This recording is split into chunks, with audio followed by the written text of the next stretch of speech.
Hi, this is Cynthia, and today we are going to be looking at a few more of our breath techniques, empowered Shakti Prana, and we'll especially be covering Kapalabhati, breath of fire, that bellows action, as well as a three-part breathing process called Veloma Pranayam, or sometimes called Durga Pranayam. Let's check in with our bodies, go into a brief meditative self-awareness practice, and then we can explore these breathing techniques. We'll probably go into Veloma Pranayam first, and then Kapalabhati, just because Kapalabhati is quite a bit more heating. And we'll use a little bit of that exercise in the three-part breathing to build that expression of Kapalabhati. So find yourself upright in your spine, nice and straight.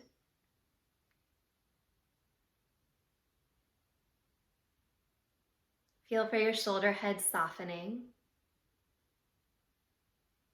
And a little bit of broadening lightness across the front of your chest.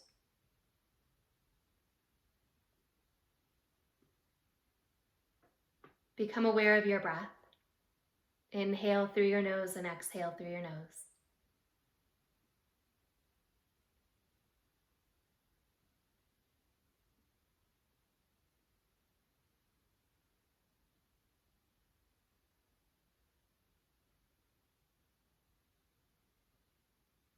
As you deepen into your observation and your felt sense of the rhythmic quality, the tidal quality of that breath, start to deepen it and lengthen it. If you like to listen to the sound that your breath makes,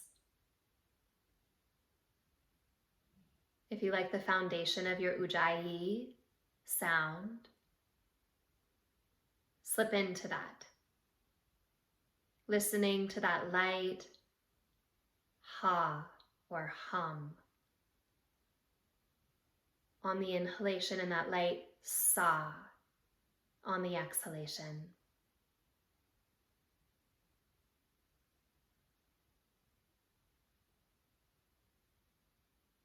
Dropping right into that prayer quality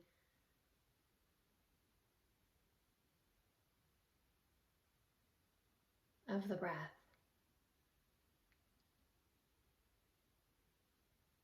Taking the outside world and moving it into the body, into the internal landscape. On your inhalation, all that nourishes us, all that enriches our body, our aliveness.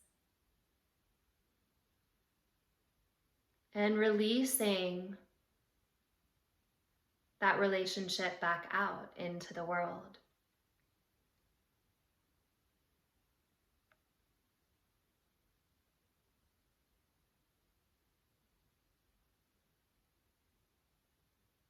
Taking in and giving out.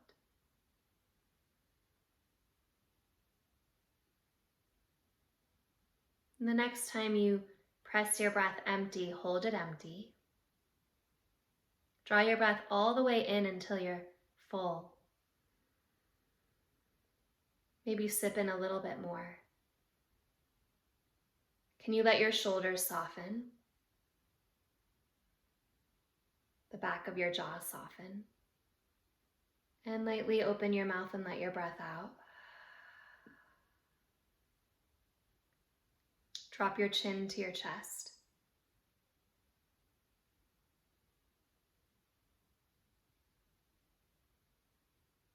And then bring your chin back up, opening your eyes.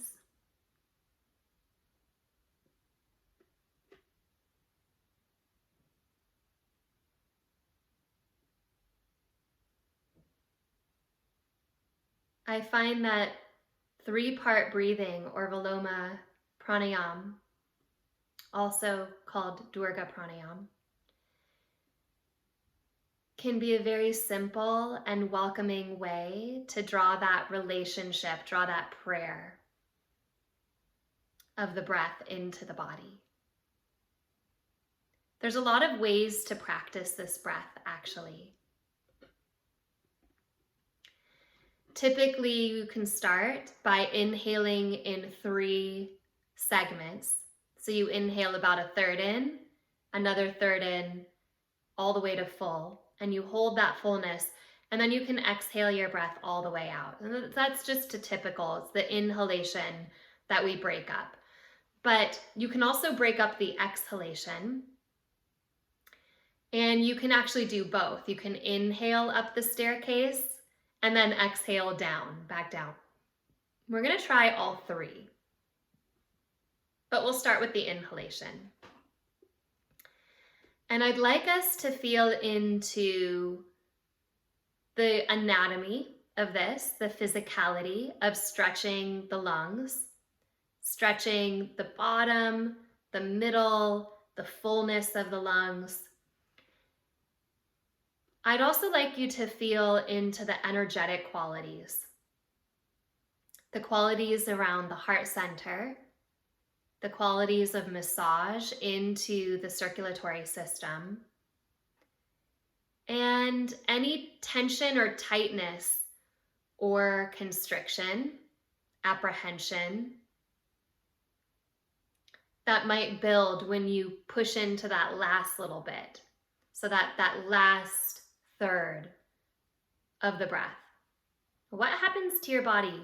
What happens to the somatic experience of your body there? Let's go into that practice, and then we'll have a little bit of questions,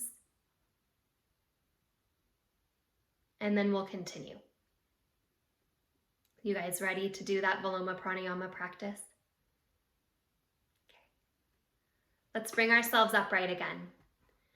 If you want to lie back, you're welcome to do that. If you have a couch, if you have a mat, if you have something that you want to lie back on, you can feel free to get your support.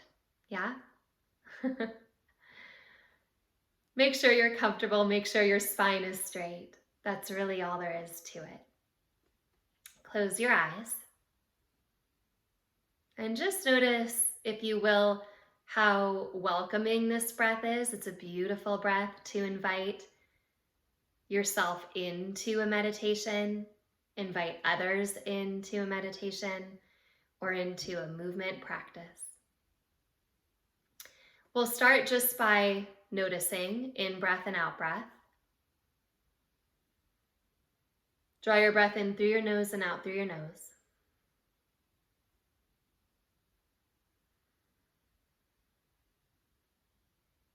Feel that rhythm.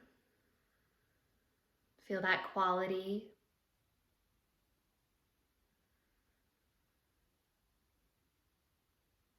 The next time that you exhale, squeeze your breath all the way empty.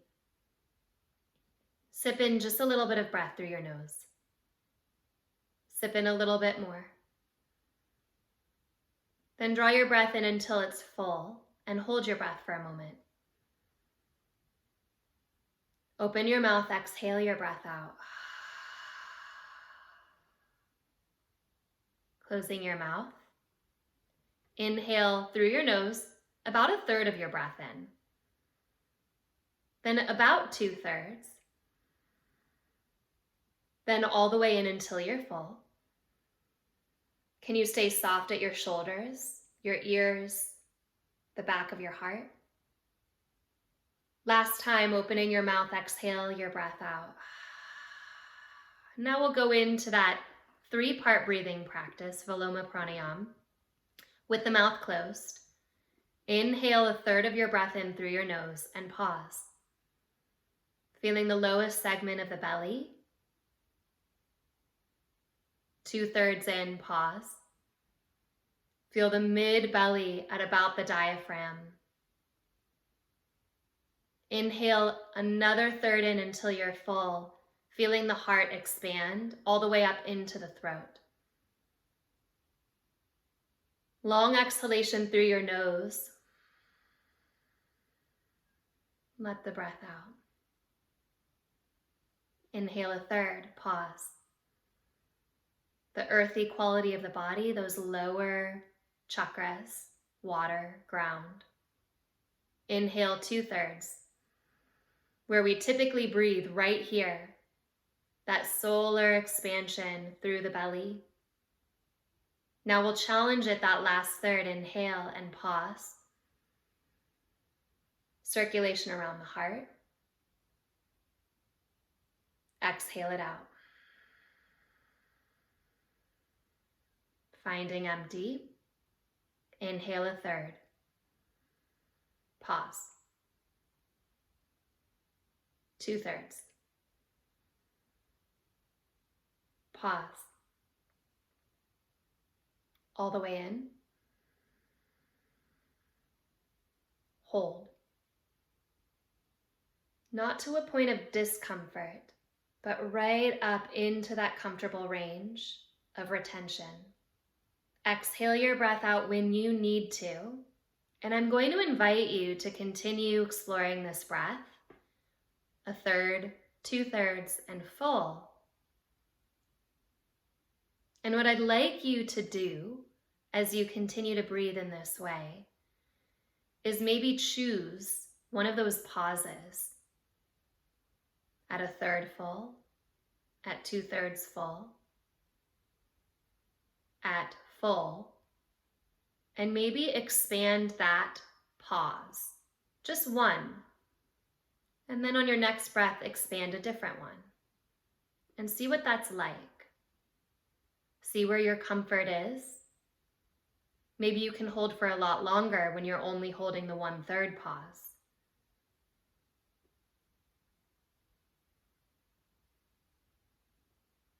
Maybe you find that then it's harder to draw in those next 2 segments. So we're just observing the impact of that nourishment.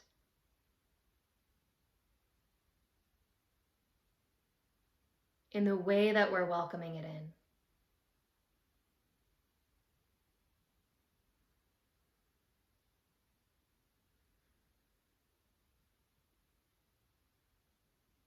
If at any point it gets kind of challenging, you can always take a recovery breath.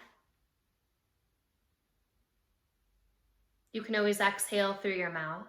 That helps also. You can take a moment of break. And then just invite yourself back in. And we'll take a couple more rounds.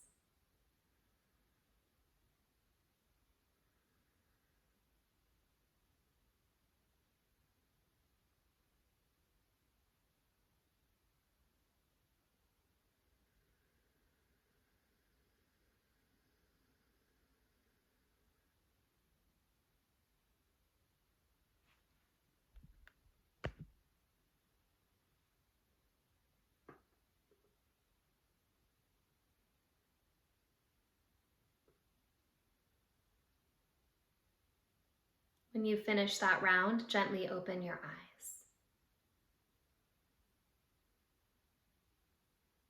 Move your shoulders a little bit. If you need to stretch, stretch.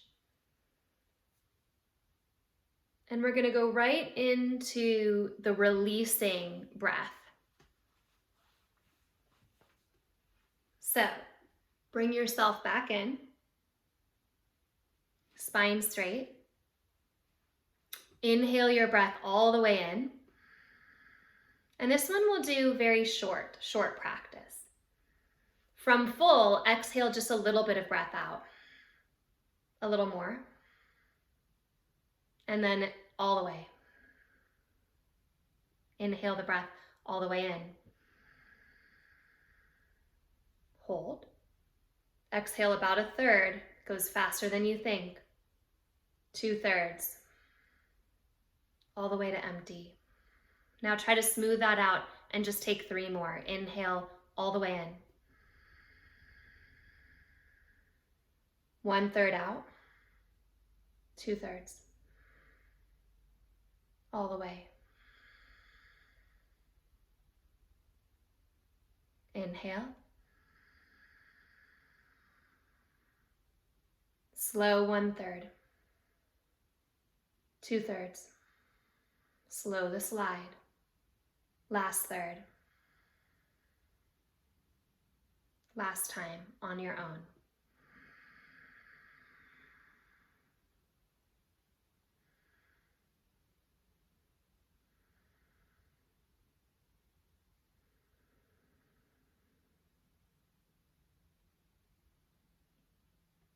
Okay, open your eyes. Of scarcity and abundance does come up a little bit in this breath, sort of like it does with Antara Kumbhaka and Bahya Kumbhaka. If we remember, holding full versus holding empty have two energetically different flavors, so to speak.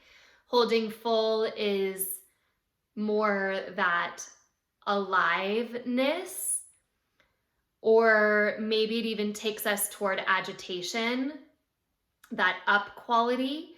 Whereas finding empty, even in these segments, you actually feel it perhaps more poignantly because you're pausing and you're noticing, yeah, I'm getting closer to empty. I'm getting closer. Oh, there I am, empty. So remember that that emptiness of the breath is the death principle, is the so to speak, Shiva aspect of the breath.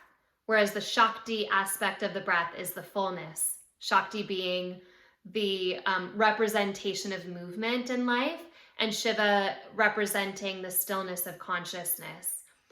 What's interesting about this is when we first start doing these breath techniques, the inhalation is easier and it's somehow a little more delightful to move toward fullness. But that does balance out over time, and it becomes just as inspiring, just as delightful to kind of settle into a spacious depth of stillness or emptiness. So it's an emptiness without feeling that tightening around the emptiness, which is the mind kind of clamping around the emptiness. Does that make sense? There's definitely a psychological connection to these breathing techniques for sure. I want us to try both cycles together so that you can really sense that psychological effect. Let's go into an exploration of both of these, the in on 3 and the out on 3. And if it's challenging for you to do one of them, then just do the other. So if it's easier for you to inhale in 3 parts, but you're really not loving the exhale in 3 parts today, then don't do it. And if you need a recovery breath or to take it at your own pace, then that's perfectly fine. I also find that if you're kind of sleepy or tired in your body, lying on your back and doing this breath is so wonderful. It is rejuvenating, it's sweet, it's meditative. It brings you right into this, you know, when you're in a class, like a classroom with a teacher, a lecture is happening, and you start to get really tired and you start to doze off or go into this like kind of meditative thing. That's actually encouraged in pranayama. So let that happen. If you find yourself going into these deep rest states, it's a good thing. It means that your body needs to rest. It means that maybe today you need a little like time out and to nourish yourself in that way. So let yourself lie down. Let yourself go into these explorations. If you find that you've lost it and you're just way deep in there, that's okay too. At some point, your body will recover enough so that you can come back into the breathing practice. But you'll find that if you are depleted and what your body really needs is rest, your body will tell you that. And I love that about pranayama is the body will tell you, well, actually what I really need right now is is to fully pull into that stillness. And then once there's a little recovery, you can come back into the practice, and it's supported. It doesn't feel struggly. So get yourself comfortable. If you're sleepy but you want to stay attention, then sit upright, don't lie down. Spine straight. I'd like to empower you to follow your own rhythm. So we'll just do the first one together. Exhale your breath all the way out. Inhale up that step ladder about a third, 2/3 to full. Exhale a third, pause. Slow, a third, pause. Last third. And go right back in. 3 pauses to top, 3 pauses to bottom. Smooth and steady.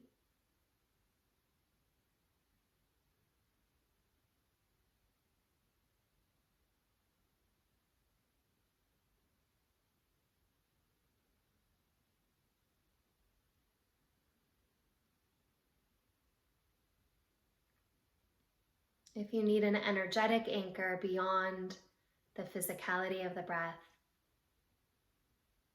you can think of the upper segment as our throat. The throat represents our voice, the quality of the individual, the complexity of that individual. It's sometimes described as the seat of the soul, or the placeholder of emotion. When emotion gets constricted, we tend to constrict it at the throat. Go gently through that center, softly exploring that passage. The 2/3 place full is at the heart center.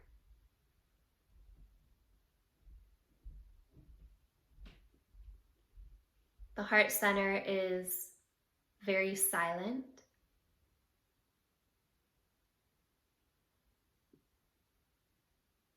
It's so busy absorbing the self that it doesn't really have time to speak. But it certainly holds all of the movement, all of the sound, all of the thought, and then digests it. So if you're very heady and there's a lot of thought in there, can you feel what impact, what burden that has on the heart? Maybe the heart needs to pause and slow that passage to digest the material upon it, whether thought material or emotion material, so that you can circulate in your body.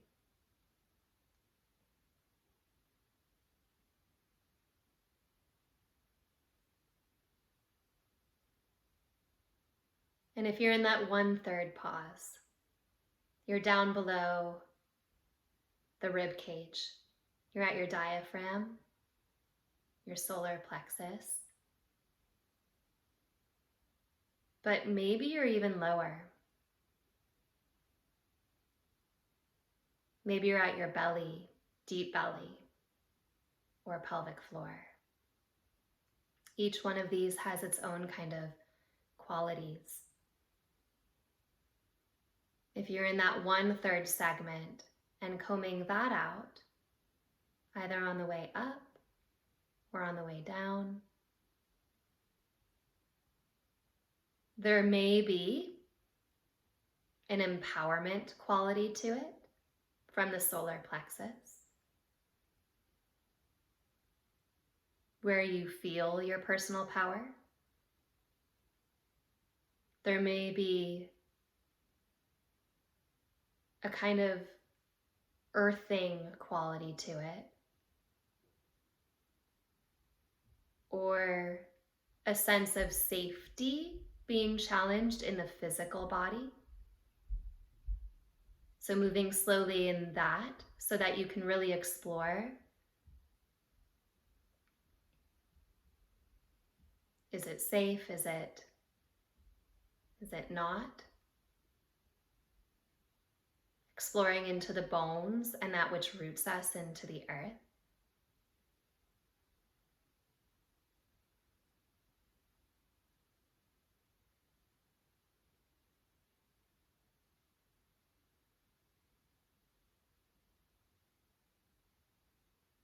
So all of those aspects of the physicality of the self, the listening, the digesting of the self, the expressing of the self, pausing in those on your way through your breath. Let's take one more round.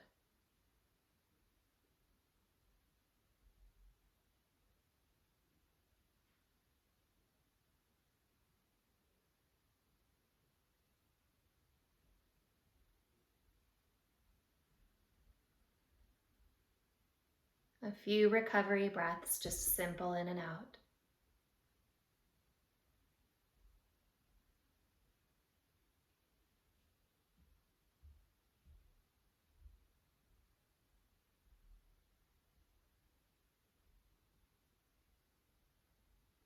Drop your chin to your chest.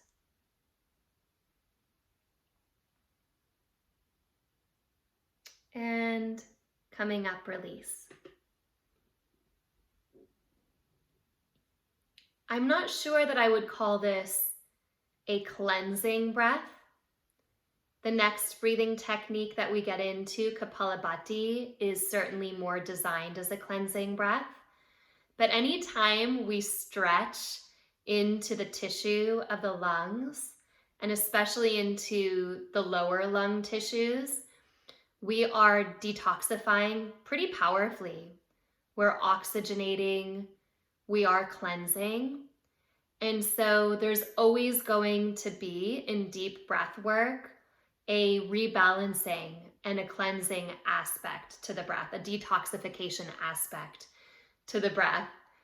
But in the 3-part breathing cycle, it's a little more subtle how that's happening. It's happening on an energetic level and on a physical level, but you're not using the heat of the breath. You're not fanning the bellows, so to speak, for the purpose of cleansing. It's a much more internal rebalancing kind of cleansing, assisting the body's deep stretch and deep oxygenation process.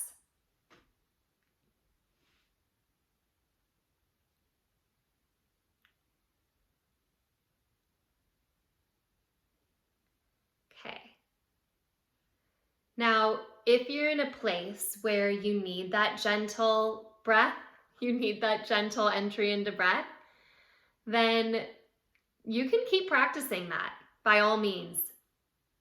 If you're tired, if you have something going on in your body, then you can do that, okay? Otherwise, we are going into our Kapalabhati, which is breath of fire. Has more of an overt detoxification and cleansing quality to it. And in Kapalabhati, which is unlike so many of the other pranayama techniques, there really is no focused inhalation. All of the focus is on the exhalation. The inhalation happens as a kind of vacuum effect. So you're punching your breath out and punching it out again. So what happens in between is your body just kind of fills the vacuum, but what you're focusing on is the out, out, out. We tend to do Kapalabhati a little too fast. I'm going to show us the difference between the speeds of Kapalabhati, and then I'm going to explain why. Because energetically as well as physically, there's a very big difference between taking Kapalabhati too fast and taking it just fast enough. Okay? There's a little bit of requirement here to understand Uddiyana Bandha as well, because we're not pushing the belly button straight to the spine. We're drawing the belly button up toward the heart. If you were to just push your belly button back, back, back, you would be kind of compressing your spine. But by finding that Uddiyana Bandha J shape and going up, up, up with your diaphragm, you're really fanning the bellows. You're fanning the fire of the solar plexus, using the heart space to clear that energy out. And you are decompressing your spine. You're actually taking pressure out of the lower lumbar spine and spinal column. I'll show you what it looks like slow, and I have to stand up for this. No, sorry. I'll show you what it looks like fast. This is what we typically do in Kapalabhati. So I'll inhale in normally, I'll exhale out normally. This is all through my nose, and then I'll begin.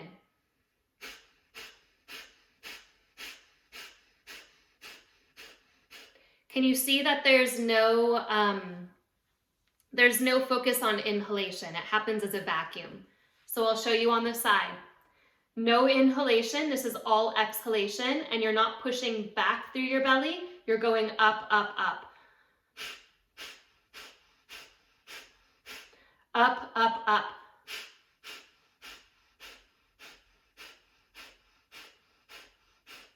So that's what we usually do for Kapalabhati. A rather rapid out, out, out, out, out. Builds heat very fast. You can do it in rounds of 108 if you really want to go into the esoteric.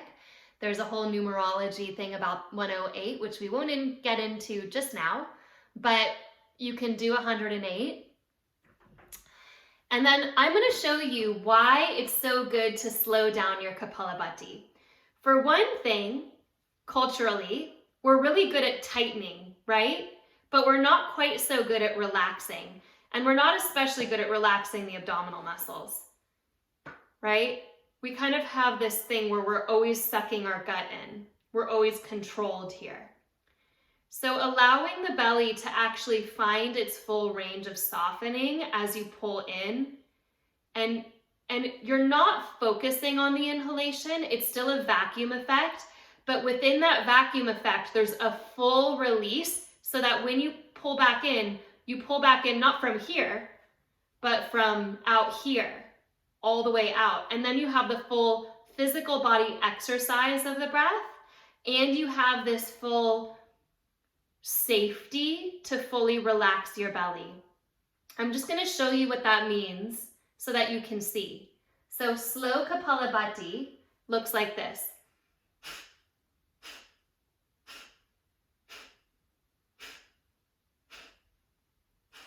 It's half as fast. Instead of,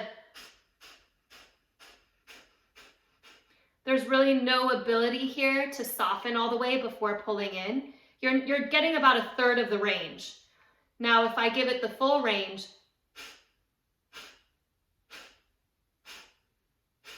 it's harder.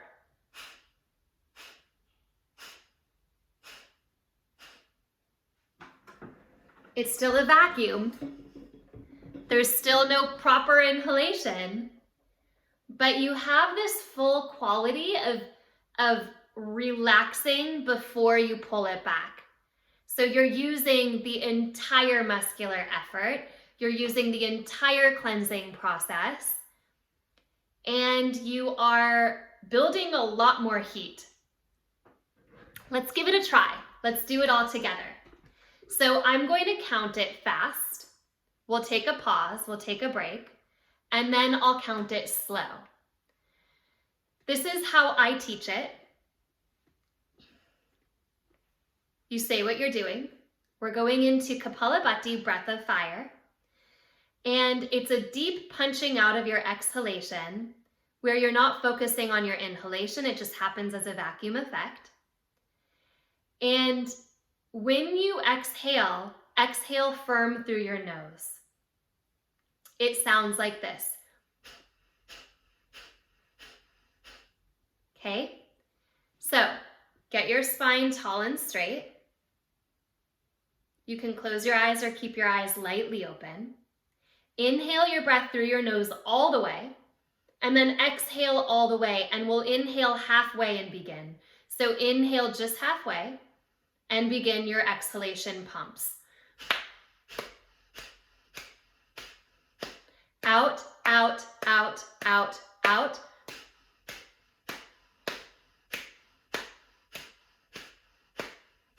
10, 9, 8, 7, 6, 5, 4, 3, 2, 1. Exhale. Inhale, draw your breath all the way in. Open your mouth, release it.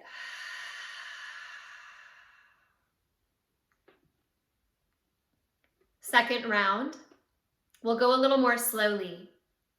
So you'll still inhale and exhale through your nose, deep punches through those exhalations. Take a long breath in and a long breath out. Inhale just halfway and then we'll begin. And start. Slow. Out, out. Can you feel the space in between? There's a softening before you punch it back, back, back. Feel the full range. 10, 9, 8, 7, 6, 5, 4, 3, 2, 1. Breathe normally. Inhale your breath, light hold.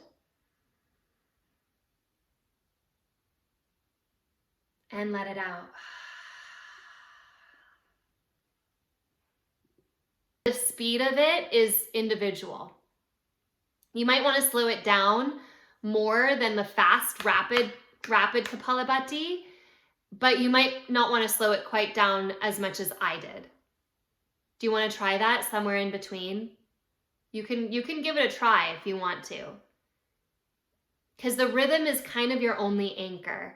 And when you start to fatigue in the breath, because you will fatigue, if you do 108 of these, it's fatiguing. It's belly work, it's core work. You want the rhythm to be kind of the only thing that's holding you there. So let's say you're doing a meditation and you've decided to do 108. Your arms are straight, you're seated in your posture.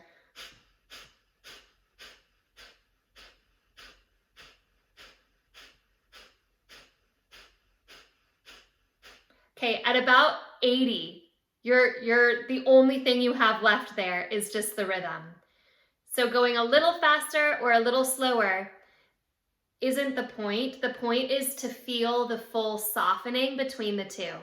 So you may actually already have the complexity of that softening, and then you can pick up the pace. Does that make sense? So maybe you can go a little bit faster. What I just want you to do is not be tight, tighter, tight, tighter, tight, tighter, but soft, tight, soft, tight, soft, tight. And then you can take it as fast as you want to so that the rhythm can hold.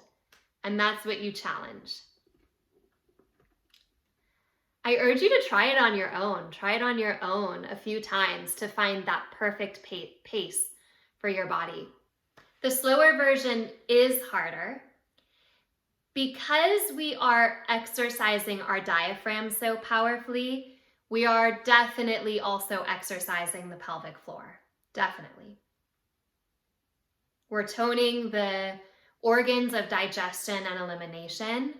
And this is one of the great core exercises. This is one of the great core work exercises of breathing technique and yoga. You want to build heat fast in a meditation, in a flow class, or in a practice. You bring in some Kapalabhati. It's a cold day out. you bring in some Kapalabhati. It will anchor your mind and it'll get your core up and get you really strong. A lot of awareness there of the bandhas, Uddiyana Bandha, and the pelvic floor.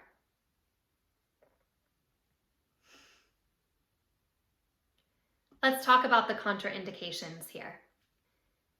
There are always going to be contraindications in our breathing practice, and especially Kapalabhati. So for 3-part breathing, it's a slow enough breath that hopefully you know how to pace it yourself. I don't know of that many contraindications to 3-part breathing, Veloma Pranayama. You don't want to hold your breath empty ever if you're pregnant. So you just wouldn't explore that digging in, that excavation into the empty space. You can touch it and then come right back up the step ladder, back down. That's okay. But holding Bahya Kumbhaka is not a good idea if you're pregnant. Definitely not good to do Kapalabhati if you're pregnant. How do you have that pumping action of your diaphragm? You don't want to do that if you're pregnant. You don't want to disrupt your belly and that fire process. The body has so much fire already going on when a mother is building a body inside of her, that it's not good to add more fire to that. The body's already working really hard. Another major contraindication to Kapalabhati, breath of fire, is if you have really low blood pressure. Actually, if you have extremes of blood pressure, so if your blood pressure is really high or really low, I have known people to faint in this pose because you are so rapidly engaging, circulating, moving that blood and that oxygen through that it can be way too intense. And if you're worried about your blood pressure in this pose, if it's high or if it's low, especially if it's really low, right? Maybe you start on your back with a slow Kapalabhati. Try it when you're seated, but you want to make sure that you're not pushing the envelope. Practicing what we practice always in our breath work, which is not playing the edge, but staying within a gentle, empowered range of our body's ability to listen to itself, really does hold, especially in the Kapalabhati technique. You don't want to take it too far. You don't want to get so amped on it and so excited that you're doing this as part of your core work and your kriyas and your meditations, and you're doing deep energetic clearing, that you go past your body's ability and you start to mess with your circulatory system, your brain, and your blood. Is this a kind of hyperventilation that we're doing? And the short answer is yes. The short answer is that you are manipulating your breath in a very energetically dramatic way. And it does have some of the impacts of a controlled hyperventilation. In fact, the real name for this pose isn't breath of fire. It's called skull shining breath. Bhati means light. Kapala is skull. So you're shining your skull with light. And you got, when you're shining something with light, it's a dramatic impact. You can guess pretty quickly that Kapalabhati, or skull shining breath, is really only going to work for you if it's going to work for you. It's great to build heat. It's great to kick off lethargy. But if you have that high blood pressure, if you have heart disease, if you have GI issues, you don't want to do it, right? So you want to be a little bit more careful with Kapalabhati, definitely, than you want to be with Veloma Pranayama. If something doesn't feel nurturing in your breath, then maybe that's not the technique for you right now. Maybe you explore more slowly. You know, some people like to go for an evening stroll with their dog. Some people like to do sprints. And our breath practice is sort of similar. Some breathing practices are slower, sweeter. You can observe, you can check out the foliage. And some are so intense that it's just you and your body. And, you know, it's that intensity that brings you into that meditative state. I wouldn't say one is better or worse than another, but I would say that if your body doesn't like one, that you should listen to that. If you have asthma, if you have something going on in your lungs, your body is very intelligent and it'll tell you, I don't like this one. Don't do that one. Do a different one. There's so many in our bucket of pranayama techniques that you can do.